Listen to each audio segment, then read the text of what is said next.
नमस्ते and welcome back. आज मैं और डॉक्टर गार्गी बात करेंगे नॉर्मल डिलीवरी और सिजेरियन सेक्शन। जो लोगों को लगता है कि कैसे हो सकती है नॉर्मल डिलीवरी, या डॉक्टर्स जाते ही ऑपरेशन कर देते हैं। आपको आपको क्या लगता है डॉक्टर गार्गी, आपके पास भी तो आते होंगे पेशेंट ऐसे? जी बिल्कुल डॉक्टर शशि, मुझे ऐसा लगता है कि आजकल मैक्सिमम लोगों के दिमाग में ना ये मिथ चल रहा है कि हम लोग उनकी नॉर्मल डिलीवरी कराने की कोशिश नहीं करते हैं और सीधा ही सिजेरियन को प्रेफर ज्यादा करते हैं। बट मुझे लगता है ऐसा नहीं है। हम भी चाहते हैं यार नॉर्मल हो जाए, बट उनको कौन बताए कि भाई आप जाके देखो ना, गाँव में लोगों की नॉर्मल डिलीवरी हो जाती है आसानी से हो जाती है, बट शहरों में नहीं होती है। क्यों? क्योंकि उनका लाइफस्टाइल अलग है, जो लाइफस्टाइल मुझे बहुत लगता खराब है। है। मतलब क्योंकि ना वो स्क्वाटिंग पोजीशन में बैठते हैं, यहाँ तक कि टॉयलेट्स भी अब वेस्टर्न टॉयलेट चल रही है। पहले तो लोग नीचे बैठ के काम करते थे, ज्यादातर चूल्हे पे बैठ के रोटी बनाते थे। टॉयलेट्स इंडियन हुआ करती, तो squatting most of the time pregnancy में रहती अपने आप ही नेचुरली रहती थी। कुछ पहले के लोग, मुझे लगता है कि अभी भी आज के टाइम पे जो गांव के लोग हैं वो ज्यादा फिजिकली एक्टिव है एज कम्पेयर टू शहर के लोग, क्योंकि उनका लाइफस्टाइल इतना खराब है जॉब्स की वजह से, या घर में भी जो लोग रहते हैं फीमेल्स, मुझे लगता है कि बहुत कम एक्सरसाइज की तरफ ध्यान देती है। ज्यादातर सोचती हैं कि मैं प्रेगनेंसी के टाइम पे रेस्ट करूं, बेड रेस्ट पे रहूं, कम से कम काम करूं। बहुत ज्यादा मेरे पास भी आते पेशेंट आते कहेंगे मैम उनको मतलब बेड रेस्ट एडवाइस कर दो। सासू कहेगी ये काम नहीं करती, ये काम नहीं करती, और पेशेंट्स कहेंगे कि क्या बताऊं। मतलब दोनों एक दूसरे की तरफ देखते हैं और हम फंस जाते हैं। और ऐसे में जब वो लास्ट में डिलीवरी के टाइम पे उनके जब घर वाले ये बोलते हैं कि मैम हमें तो नॉर्मल डिलीवरी चाहिए, तो हमारे लिए दुविधा हो जाती है कि हम नॉर्मल डिलीवरी कराए तो कराएं कैसे। ये बात तो समझने की है ना कि नॉर्मल डिलीवरी कराई थोड़ी जाती है, नॉर्मल डिलीवरी तो होती है। बिल्कुल, हम तो वहाँ खड़े होकर असिस्ट करने के लिए रहते हैं कि भाई अगर कोई दिक्कत जा रही तो वी कैन असिस्ट। ये कॉम्प्लिकेशन, जी बिल्कुल, कोई कॉम्प्लिकेशन मैनेज करने के लिए। तो normal delivery is just a natural process. हाँ, मैं वहाँ पे कि भाई ब्लीडिंग ज्यादा ना हो, कट ज्यादा ना आए, या बिल्कुल कुछ मतलब ज्यादा पेशेंट को दिक्कत ना हो, या बच्चे की हार्ट बीट डिस्ट्रेस हो, तो हम सिजेरियन कर सकें। हाँ, लेकिन इसी के चक्कर में मुझे लगता है डॉक्टर शशि, आजकल पेशेंट हमें बहुत ज्यादा बदनाम करने की कोशिश में रहते हैं, बहुत जल्दी जज कर लेते हैं। अगर सच में बेड रेस्ट की जरूरत है, मान लो किसी को प्लेसेंटा प्रीविया है, मेरे पास एक पेशेंट है उसको प्लेसेंटा प्रीविया है, मैंने उसको बोला बेड रेस्ट करना है, सासू ऐसे टेढ़ा टेढ़ा देखी मुझे, कहती ये तो बहुत ज्यादा रेस्ट बता रही है, डॉक्टर नहीं खराब, चलो दूसरे के पास चले। ये बड़ा मैम बड़ा मुश्किल वाला काम है। अभी मेरे पास एक रीसेंट पेशेंट आई थी जिसकी नॉर्मल डिलीवरी 34 आवर्स में जाके हुई, लेकिन उसके घर वाले सिजेरियन के लिए कंसेंट देने को तैयार नहीं थे।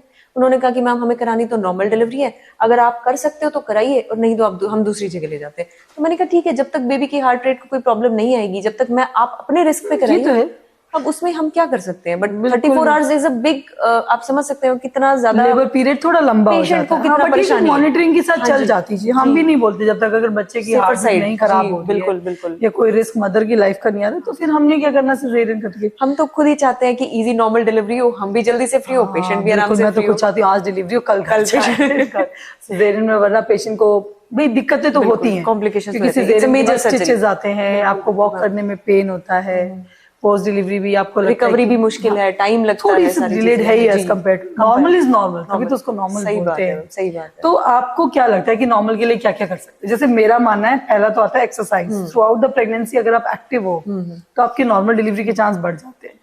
आपको क्या लगता है? मुझे लगता है कि आपका पूरा टोटल लाइफस्टाइल ही एक्टिव रहे ना मैम, तो बहुत बेस्ट रहता है। जैसे कि प्रेगनेंसी को ना आजकल लोग बीमारी की तरह लेने लग गए हैं कि भाई प्रेगनेंसी इज अ डिजीज, इसमें रेस्ट करना चाहिए, इसमें ये नहीं खाना, वो नहीं करना, ऐसे नहीं जाना। कितने लोग हैं जो कि सारा रूटीन काम अपना पहले जैसा करते हैं। कितनी शहर की ऐसी लड़कियां हैं जो अपना इतनी 2-2 घंटे का ट्रैवल करके इतनी दूर जाती हैं, उनकी भी आराम से डिलीवरीज हो जाती है। तो मुझे लगता है प्रेगनेंसी को हमें बीमारी की तरह नहीं लेना चाहिए, उसको एक नॉर्मल मतलब अपनी कंडीशन के बारे में आपको पता होना चाहिए। अगर आप एक अनकॉम्प्लिकेटेड हैं, अनकॉम्प्लिकेटेड प्रेगनेंसी है, आपको कोई हाई रिस्क फैक्टर्स नहीं है, तो आप अपना नॉर्मल रूटीन रखिए, और वो शायद बेटर रहेगा, वो आपकी नॉर्मल डिलीवरी को प्रमोट करता है।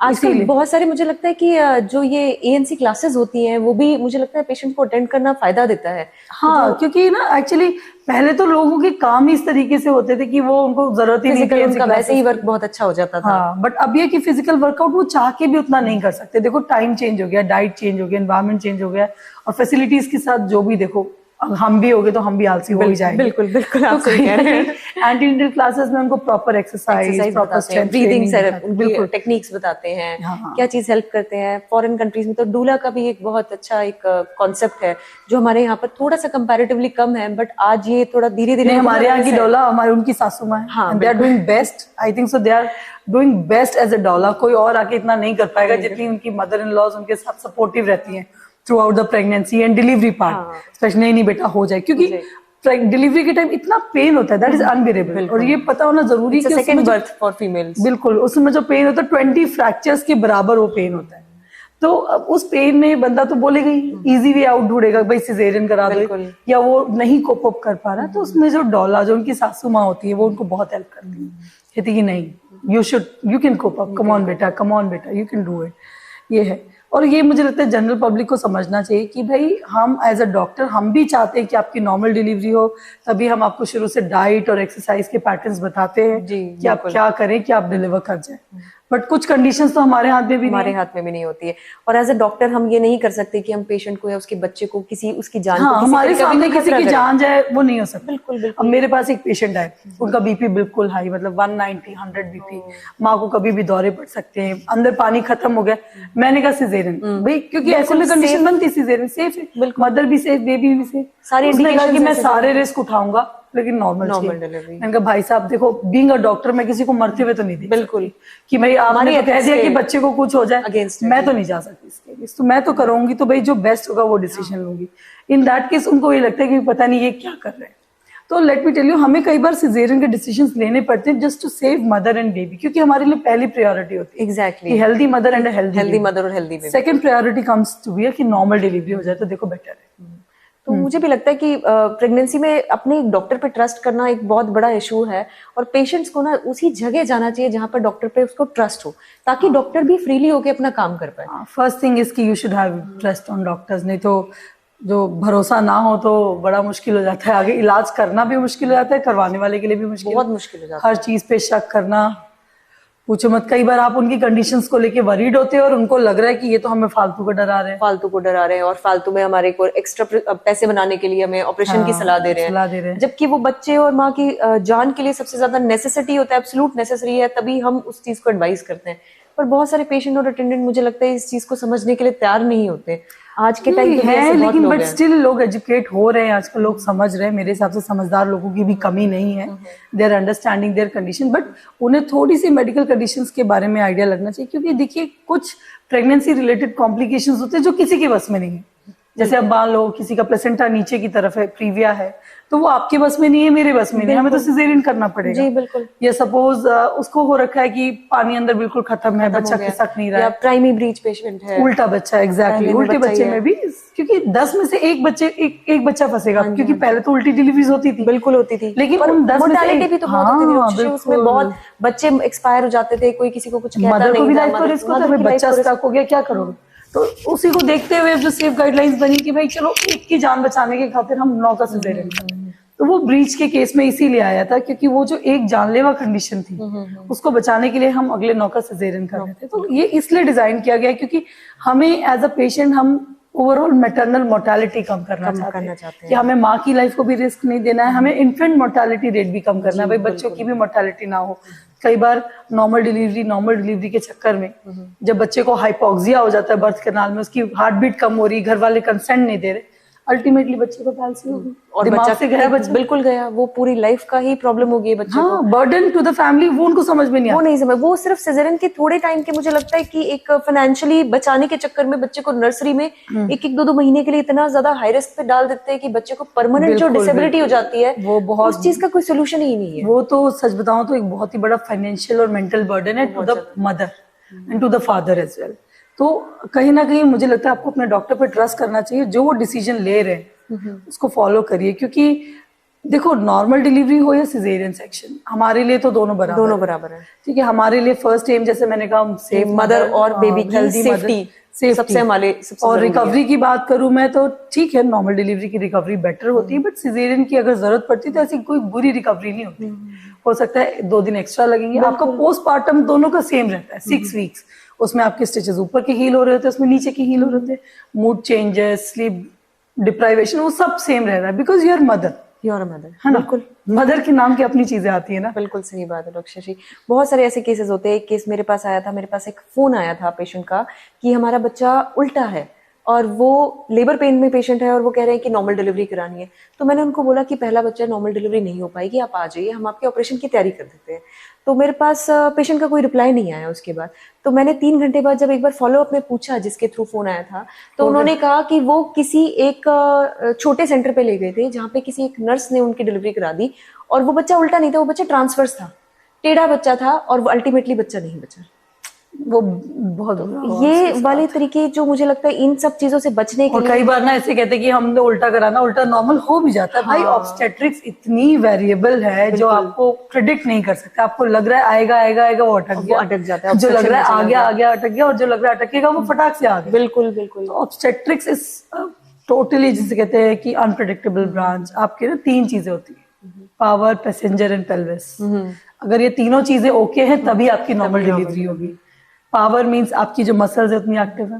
पैसेंजर मींस आपका जो बेबी है, उस रास्ते से गुजरने वाला वो उसके लिए बिल्कुल एडजस्टेबल है कि नहीं, पाथवे रास्ता सही है कि नहीं। पेल्विस यानी कि जो रास्ता है वो आने वाले मेहमान के लिए सही है कि इतना एडिक्वेट है या नहीं, हाँ, जिससे अगर कि ये वो पूरा 3 नीचे चीजें जा सके। कोऑर्डिनेशन में है तो ही आपकी नॉर्मल डिलीवरी हो पाएगी। ये तो रहता ही है। बट ये कि ठीक है, जागरूक होना अच्छी बात है नॉर्मल डिलीवरी के लिए। आप लोग पूछते हैं भाई डाइट में क्या करें, आप क्या बताते हो उनको? मैं उनको सिर्फ एक ही चीज कहती हूँ कि डाइट के अंदर आप जो कुछ भी ले, सबसे इंपॉर्टेंट चीज है कि होम कुक्ड मील्स लें। बाहर का जंक फूड टोटल अवॉइड करें, और एडिक्वेट, आपको लगता है फ्लूइड इंटेक आपका बहुत एडिक्वेट रहना चाहिए। हाँ, पानी हाइड्रेशन ज्यादा तो बहुत पिएं। इंपॉर्टेंट है। हाइड्रेशन बहुत इंपॉर्टेंट है। बाहर का जंक फूड, आपका जो भी खाने का मन कर रहा है उसको आप घर पे बनाइए और घर पे खाइए, ताकि आपको इन्फेक्शन होने के कम से कम खतरा रहे। ये तो है ही। बट जैसे कि वो लोग कहते हैं मैम नॉर्मल डिलीवरी के लिए क्या खाएं, तो फिर आप क्या बताते हैं उनको? तो नॉर्मल डिलीवरी के लिए खाने पीने से मुझे नहीं लगता ऐसा कुछ खाने पीने से नॉर्मल डिलीवरी बढ़ती है। नहीं, जैसे लोग कहते हैं ना मिथ, जैसे कुछ चीजें आई हैं, जैसे मैं तो बताती हूँ पेशेंट्स को अपने कि भाई अगर आप 9th मंथ में हैं और अगर आप दिन के 4 से 6 खजूर लेते हैं या 4 से 6 अखरोट लेते हैं, पपाया, पाइनएप्पल ये लेते हैं, तो इनसे क्या होता है, आपका सर्विक्स सॉफ्टनर होता है। तो इससे नॉर्मल डिलीवरी में जो स्पॉन्टेनियस लेबर पेन्स आने के चांसेस है वो बढ़ जाते हैं। तो इसलिए मैं एडवाइस करती हूँ कि आप ये जरूर ले सकते हैं। और कई लोग कहते हैं दूध में घी ले लें, दूध में घी, तो प्लीज दूध में घी ना 8 मंथ में तो ना ही लें, क्योंकि वो घी आपके बच्चे के वजन बढ़ाएगा। अगर आपको दूध में घी लेना भी है, जो यूजुअली लोगों का मानना है कि बच्चा खिसक के नीचे आ जाता है, तो जब आपका 9th मंथ जिस दिन खत्म होता है उसके बाद जो बचा 1 हफ्ता है जिसमें आपको पेन लाने हैं, आप उसमें भले ही ट्राई कर सकते हैं कि हाँ भाई ठीक है, उससे थोड़ा डायरिया इंड्यूस होता है, गैस निकलती है। पहले बहुत सारी ऐसी डॉक्टर्स, बहुत सारी जो ओल्ड गायनिक्स थे वो ये कहते थे कि कैस्टर ऑयल ले लो दूध के अंदर डाल के। हाँ, वो भी वही काम करता है। सेम रोल इनका मुझे लगता रहता है, वो घी डायरिया इंड्यूस करना, जिससे कि कॉन्ट्रैक्शंस बढ़े और पेन आपके नेचुरली शुरू हो जाए। वही कैस्टर ऑयल लेने का ठीक है, प्रूफ है इसका कि भाई सर नीचे करता है, बच्चे खिसका देता है। बट कई बार इतना गंदा डायरिया होता है पेशेंट्स का, हमें मैनेज करना मुश्किल है। प्रेगनेंसी एंड डायरिया अपने आप में बड़ी रिस्क, हम तो पढ़ जाते हैं बीच में कि भाई उनकी पुरानी चीजें माने कि नई चीजें माने। बिल्कुल। तो there should be balance between everything. One should know their condition कि वो किसकी तरफ जा सकते हैं, नॉर्मल या सिजेरियन। और एक और लोगों का बड़ा वो है कि नॉर्मल डिलीवरी, क्योंकि हमें और कई सारे बच्चे करने, तो उनको लगता है कि भाई हम नॉर्मल कराएंगे तो हम 2, 3, 4, 5 बच्चे कर की प्रेगनेंसीज में प्रॉब्लम। और जबकि अक्षय हमने कितनी बार देखा है कि पहले कई ऐसे पेशेंट होते हैं जिनकी पहले 2-3 नॉर्मल डिलीवरीज होते हुए भी 4th उनका सीरियस हो जाता है, क्योंकि जब बच्चे को बचाना तो हमें करना पड़ेगा, मजबूरी है। और सिजेरियन के साथ भी ऐसा नहीं है कि आप एक ही बच्चा कर सकते, आप सेफली अप टू 3 सिजेरियन जा सकते हैं। मतलब वैसे बेस्ट तो है कि 2 से ज्यादा ना करें, क्योंकि कहीं ना कहीं वो आपकी हेल्थ को इम्पैक्ट करेगा। बट ठीक है, 3rd बेबी भी आप करेंगे under proper guidance and under proper doctors जो कहते हैं प्रिस्क्रिप्शन, तो फिर वो चीजें सेफ आप जा सकते हैं। हाँ बिल्कुल बिल्कुल, ये तो है। तो मुझे लगता है कि ये बड़ा इंटरेस्टिंग टॉपिक है जो आजकल हमें बड़ा एंडलेस टॉपिक, इंटरेस्टिंग नहीं एंडलेस बहस हो सकती है कि भाई नॉर्मल कैसे होगी, क्यों नहीं होती, क्यों नहीं कराना, सिजेरियन क्यों करते हैं, क्यों नहीं होता नॉर्मल डिलीवरी। इस पे बैठ जाओ तो पूरी रात निकल जाएगी। होपफुली आपको कुछ इस इंफॉर्मेशन से, इस हमारे डिस्कशन से कुछ इंफॉर्मेशन जो आपके पास पहुंची होगी शायद आपके काम आए। और अगर फिर भी आपके मन में कुछ सवाल है तो प्लीज आप हमें कमेंट बॉक्स में लिख के मैसेज कर सकते हैं। Thank you so much.